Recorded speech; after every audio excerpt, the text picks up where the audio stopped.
Depois de 2 episódios extremamente fiéis à obra original, o terceiro episódio da primeira temporada de The Last of Us veio trazer pra gente a maior diferença, a maior adaptação e a maior mudança de foco até então. Se antes, nos 2 primeiros, o objetivo principal era sobreviver, seja ao início do apocalipse, seja ao ataque dos infectados mais avançados, o último episódio nos veio mostrar como seria possível viver nesse mundo pós-apocalíptico.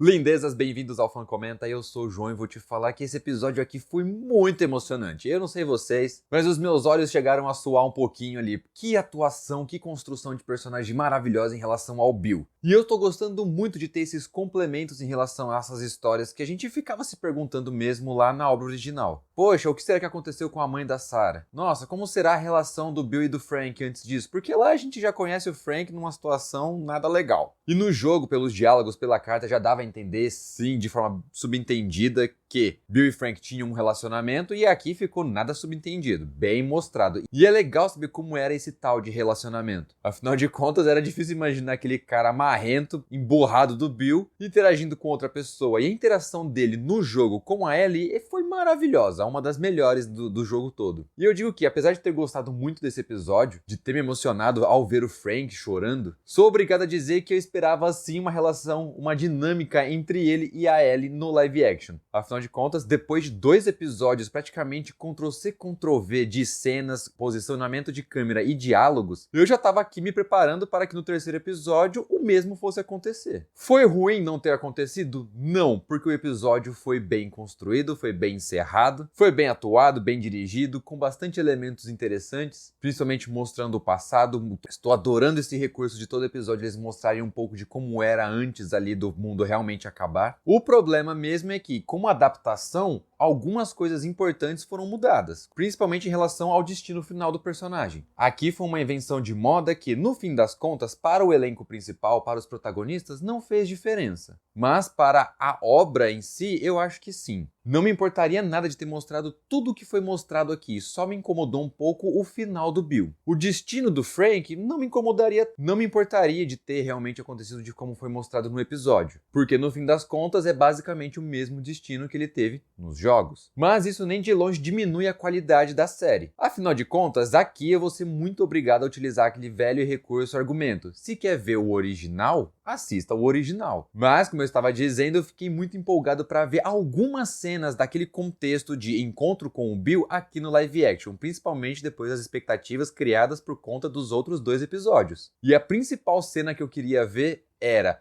o Joel pendurado de ponta cabeça, dando tiro na galera de alguma forma. Ver isso no live action e com uma câmera posicionada mais ou menos ali no campo de visão do Joel, ou seja, nós veríamos a cena toda de ponta cabeça, puxa, isso daí seria maravilhoso de ver. Agora, toda aquela perseguição na escola, a corrida pela cidade, isso daí realmente pra mim não fez falta, da mesma forma que não fez falta no primeiro episódio o conflito com o Robert. Então, na minha opinião, a direção, o roteiro, nesses 3 episódios soube muito bem equilibrar complementação e inovação com reaproveitamento do que é apresentado nos jogos. Esse equilíbrio entre esses 3 elementos pra mim tá sendo assim primordial e na medida certa. Tanto que quando o episódio terminou, eu estava sim satisfeito. Só que, caso essa ideia de cenas do jogo serem mais uma vez adaptadas aqui pro live action, meu sentimento de expectativa alcançada teria sido assim 110%. Seriam praticamente a cereja do bolo. Mas o mais importante desse episódio aqui foi mostrar pra gente que, a partir de agora, realmente o foco entre Joel e Ellie não vai ser tão inspirado na ação, no seguinte sentido, um não necessariamente depende do outro para a parte de proteção. A garota, apesar da idade, sabe se virar. A garota, apesar da idade, já matou alguns infectados. A garota, apesar da idade, é casca grossa. Ela é perspicaz o suficiente para entender o que está acontecendo com outras pessoas sem essas pessoas necessariamente dizerem alguma coisa. É o caso ali do começo do episódio. Sem dizer nada, o Joel fala para ela a seguinte frase: "Eu te culpo pela morte da Tess." E ela, apesar da idade, percebe isso fácil.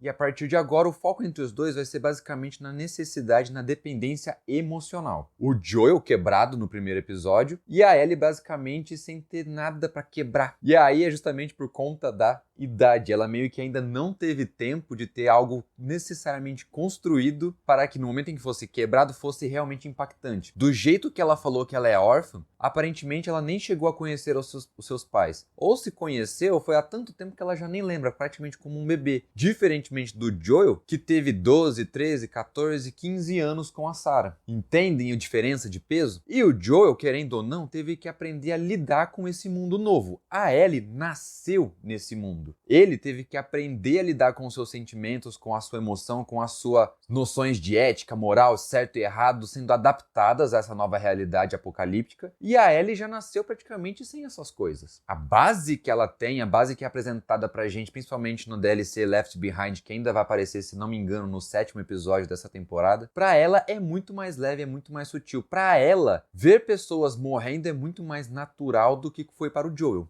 O Joel se acostumou, se adaptou. Ela já nasceu nesse contexto. Então, na parte de sobrevivência, os dois praticamente dão conta. Cada um na sua respectiva proporcionalidade, obviamente. Tanto que a garota vai lá e com uma frieza incalculável finaliza aquele infectado e depois pega uma arma ali como se ela já soubesse como utilizá-la. Só faltou ter uma em mãos e agora ela tem. E essa noção de que os dois agora vão ter uma construção mais emocional veio justamente porque basicamente o episódio inteiro foi em cima disso. Na emoção, no relacionamento, na afeição, na busca de propósito de proteger a outra pessoa, principalmente do ponto de vista emocional. Afinal de contas, o Frank, caído no buraco, sobreviveu 2 dias sem comer. Já o Bill é um exército, um batalhão, uma administração de uma cidade inteira em um homem só. O cara se tornou autossuficiente, totalmente protegido pelas suas armadilhas, tanto que quando a galera vai tentar saquear, ele sozinho ali vai encarar a galera no meio da rua. Badass pra caramba, dominando a parte da ação. Porém, quando vinha para a emoção, sempre se mostrava mais fragilizado, mais vulnerável, principalmente tocando o piano e depois de anos de convivência, no momento em que o Frank decide morrer. E poxa, o jeito que o Bill fica ali sem falar nada, só chorando, segurando o choro. O fato dele segurar as lágrimas e o olho vai ficando cada vez mais vermelho, putz, emocionante. E todo esse arco entre os dois veio para mostrar pra gente como que vai ser agora entre os dois, Joel e Ellie. Eu só fiquei um pouquinho assim confuso porque era dito, tanto na série quanto no jogo, que o Bill devia um favor ao Joel. Aqui eu achei que esse favor seria mais mostrado, de forma bastante mais evidente. Porque assim, eu fiquei na dúvida, qual foi esse grande favor? Foi o fornecimento de remédios? Foi o Joel ter dado a dica de que haveriam saqueadores chegando? Eu achei que isso ficaria um pouco mais evidente, um pouco mais claro. Porém, mesmo com todas essas faltas que eu digo sentir falta, principalmente pelas expectativas criadas, o episódio, ainda como um universo de série criado para todo mundo, tanto para aqueles que já jogaram, quanto para aqueles que nunca tocaram no videogame, foi muito bom, sim. E num contexto onde nós temos Game of Thrones e House of the Dragon, as cenas de beijo e pegação dos dois foi a coisa mais leve do mundo. Eu particularmente não vi motivo nenhum ali pra mimimi, lacração, encheção de saco de ninguém. Mas essas são as minhas opiniões, agora eu quero saber de vocês. Também ficaram na esperança de ver cenas mais idênticas ao jogo nesse 3º episódio? Acharam as cenas emocionantes? Se sim, se não, deixa aqui nos comentários, bora trocar uma ideia, depois deixa o like no vídeo, se inscreva no canal e ative o sininho pra ficar por dentro de conteúdos, comentários, narrações e reacts feitos de fã